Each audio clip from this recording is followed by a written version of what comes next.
to my brothers, if someone says he has faith, but does not have works. What's the point there? It's the profession. Someone says he has faith, but he does not have works. He says, can that faith save him? And what does every Christian say to that? No. No. We're talking about kinds of faith here. Notice this. Paul's discussion in Romans 4 is about how a person is justified before God. James' discussion is about what kind of faith saves. And he says, can a faith that is a mere profession, but not a real possession, save? And his answer is, of course not. And he goes on. He says, if a brother or sister is poorly clothed and lacking in daily food, and one of you says to them, go in peace, be warmed and filled, without giving them the things needed for the body, what good is that? So think about, watch, this is his story, watch, this is beautiful. He says, if someone comes to your door and they're in need of clothing and food, and you say, be warm and well fed, and you slam the door in their face, he says, what is that? What is that? What's it mean if you slam the door in someone's face when you say, be warm and well fed? Watch, what's it mean? You're lying. You didn't mean it.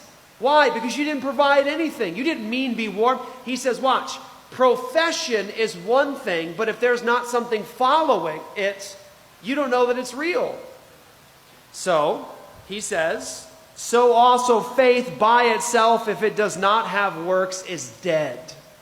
Watch. The question here is not whether we are saved through faith alone or through faith plus works. It's not even the discussion.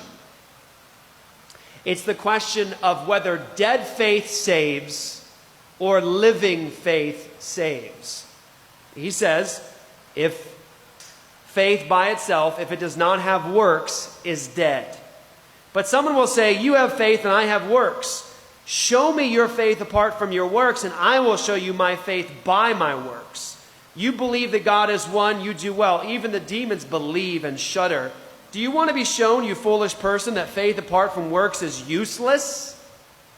Was not Abraham, our father, justified by works when he offered up his son Isaac on the altar? And you stop and you go, whoa! Paul uses the word justification through faith apart from works of law. And here, James is saying, wasn't Abraham justified by works when he offered up his son on the altar? And you go, are they contradicting each other? Answer, absolutely not. Not even the same conversation. Proof, in Paul, Abraham believed God, it was credited to him as righteousness. Help me now. When? Before what? Circumcision? Before what else? Isaac. Before what else? The law. How many years before Isaac? About 20. But in James's discussion, he says about Abraham, wasn't he justified by his works when he offered up Isaac on the altar? Listen, they're not even at the same point of Abraham's life in the discussion. Do you get it? They're in two different time periods of Abraham's life. James is talking about Abraham's faith vindicating him. The word justified in the Greek can be used about 7 different ways. It can be used to describe being declared righteous before God through faith. It can also be used to describe vindication. Can I give you an example? Jesus, when he was accused of being a drunkard, when that happened to him, he said, wisdom is justified by her children.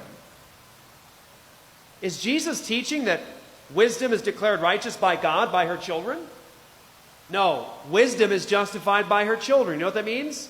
He says, if you want to know what godly wisdom is, look what it produces. It'll vindicate what you're saying, what you're doing.